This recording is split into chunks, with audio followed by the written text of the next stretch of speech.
આજે આપણે જોઈશું ક્લચના પ્રકારો વિશે કે ક્લચ કયા કયા પ્રકારના હોય છે. તો ક્લચના મુખ્યત્વે બે પ્રકાર છે. એક આવશે જેનું નામ છે પોઝિટિવ ક્લચ અને બીજું આવશે કે જેનું નામ છે gradually engagement clutch. Gradually engagement clutch જે છે જે જનરલી આપણા વ્હીકલ્સની અંદર યુઝ કરવામાં આવતા હોય છે. તો ગ્રેજ્યુઅલી એન્ગેજમેન્ટ ક્લચ એના પણ અલગ અલગ ટાઈપ હોય છે.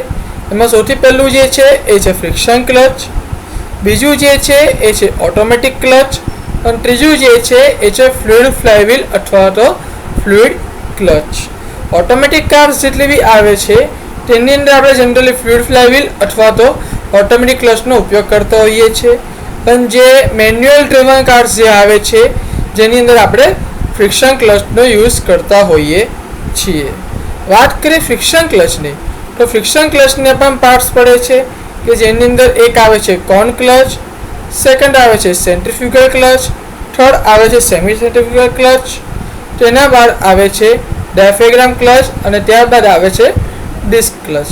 આપણા જે જનરલી 4 વ્હીલર્સ આવે છે અથવા તો જે મલ્ટી વ્હીલર્સ આવે છે, ટ્રક, બસ આવે છે તેની અંદર આપણે ડિસ્ક ક્લચનો યુઝ કરીએ છીએ. બરાબર છે. અને ડિસ્ક ક્લચની વાત કરીએ તો ડિસ્ક ક્લચના બે પ્રકાર છે. એક આવશે સિંગલ પ્લેટ ક્લચ અને બીજું આવશે કે જેનું નામ છે મલ્ટી પ્લેટ ક્લચ. આ જ વિડીયોમાં આપણે આગળ જોઈશું કે પોઝિટિવ ક્લચ કોને કહેવામાં આવે છે, તે કયા પ્રકારનો હોય છે અને તેના ફાયદા તથા ગેરફાયદા કયા કયા છે. તો વાત કરીએ પોઝિટિવ ક્લચની, તો પોઝિટિવ પ્રકારનો જે ક્લચ આવે છે તો તે ક્લચ એક પ્રકારનો રિજિડ જોઈન્ટ ઉત્પન્ન કરે છે. એક રિજિડ જોઈન્ટ મતલબ કે એક મિકેનિકલ જોઈન્ટ ક્રિએટ કરે છે કે જેની મદદથી આપણે તેને ઇઝીલી કનેક્ટ અથવા ડિસ્કનેક્ટ કરી શકીએ છીએ, ડ્રીવન શાફ્ટ અને ડ્રાઈવ શાફ્ટને. બરાબર છે. પણ આની અંદર એક વસ્તુ જાણવા જેવું છે કે જ્યારે શાફ્ટ સ્થિર હોય એટલે કે જ્યારે કોઈ પણ શાફ્ટ કોઈ પણ પ્રકારની મુવમેન્ટ ના કરતો હોય અને કોઈ પણ લોડ ના આવતો હોય શાફ્ટ ઉપર, એ જ વખતે આપણે પોઝિટિવ ક્લચ વડે જે તે શાફ્ટને એંગેજ અથવા ડિસએંગેજ કરી શકીએ છીએ. પોઝિટિવ ક્લચ જે છે તેના જે એંગેજિંગ અથવા ડિસએંગેજિંગ કોમ્પોનન્ટ્સ જે છે એ જડબા, ચોરસ જડબા આકારના હોય છે અથવા તો સર્પાકાર આકારના હોય છે. તેના વિશેની ફિગર આપણે આ જ વિડીયોમાં આગળ જોઈશું.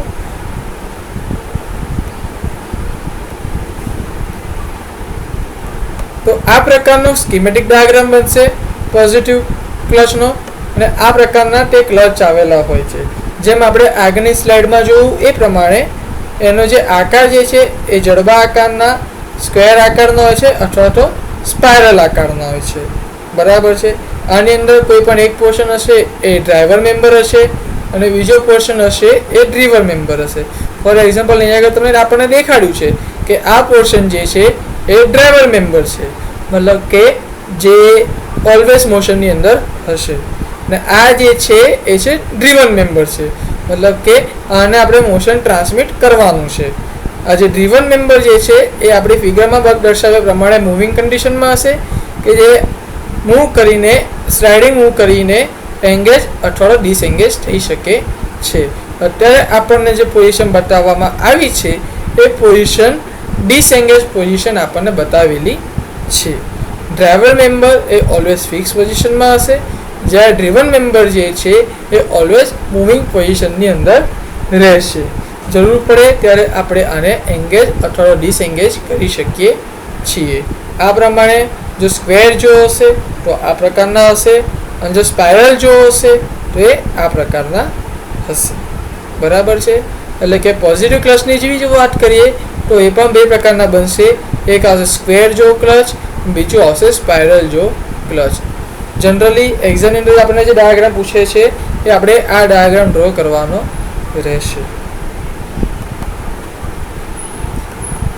આગળ વાત કરીએ પોઝિટિવ ક્લચના ફાયદાની, તો સૌથી પહેલો ફાયદો છે કે એક સિમ્પલ પ્રકારનો ક્લચ છે. કોઈ પણ પ્રકારની મિકેનિઝમ, કોઈ પણ પ્રકારની એક્સ્ટ્રા કોમ્પોનન્ટ્સ કે પાર્ટ્સ નહીં, જેમ કે ફ્રિક્શન પ્લેટ, ક્લચ પ્લેટ વગેરે કોઈ પણ પ્રકારના એડિશનલ કોઈ કોમ્પોનન્ટ્સ છે નહીં. એટલા માટે આપણે આને સિમ્પલ ક્લચ તરીકે પણ ઓળખી શકીએ છીએ. સેકન્ડ ફાયદો જે છે તે છે ગરમ થવાનું પ્રમાણ. હવે આની અંદર આખો સરફેસ કોન્ટેક્ટમાં નથી હોતો, પણ તેના જે જબડા છે તે કોન્ટેક્ટમાં હોય છે, કે જેથી કરીને તેનું ગરમ થવાનું પ્રમાણ એકદમ ઓછું હોય છે. ત્રીજો ફાયદો જે છે એ છે સ્લીપિંગ. સ્લીપ થવાનું પ્રમાણ નહીં વધે. અહીંયા આગળ સરફેસ કોન્ટેક્ટમાં નથી, પરંતુ તેના જે ગ્રુવ્સ જે છે, તેના જે ખાંચા જે છે તે ખાંચા કોન્ટેક્ટની અંદર છે, એટલે કે સ્લીપ થવાનું પ્રમાણ પણ તેની અંદર નહિવત પ્રમાણનું છે. આગળ કોમ્પેક્ટ સાઇઝ. નાની સાઇઝનો ક્લચ હોય છે, જેથી કરીને જગ્યા ઓછી રોકે છે અને ઓછો ખર્ચો. સિમ્પલ પણ છે, સાઇઝ પણ નાની છે, એટલે આ ક્લચ બનાવવા માટેનો જે ખર્ચો છે તે ખર્ચો પણ ઘણો જ ઓછો રહેશે.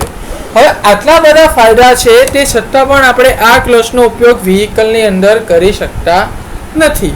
તો કયા કારણસર? તો એનું એક અને એક માત્ર એક જ કારણ છે, એનો એક અને માત્ર એક જ ડિસએડવાન્ટેજ છે, જે છે જ્યારે શાફ્ટ કનેક્ટેડ ના હોય ત્યારે જ ક્લચને એંગેજ અથવા ડિસએંગેજ કરી શકાય. મતલબ કે જ્યારે શાફ્ટ મોશનમાં ના હોય ત્યારે જ આપણે આ ક્લચને એંગેજ અથવા ડિસએંગેજ કરી શકીએ છીએ. પરંતુ આપણે આપણા વ્હીકલમાં ક્લચને એંગેજ અથવા ડિસએંગેજ કરવાનું કાર્ય ચાલુ વ્હીકલે અને ચાલુ એન્જિને કરવાનું હોય છે, અને આ જ કારણસર આપણે આપણા વ્હીકલની અંદર પોઝિટિવ પ્રકારનો ક્લચ ઉપયોગ કરી શકતા નથી. તો આ હતું પોઝિટિવ ક્લચ વિશેનો માહિતી.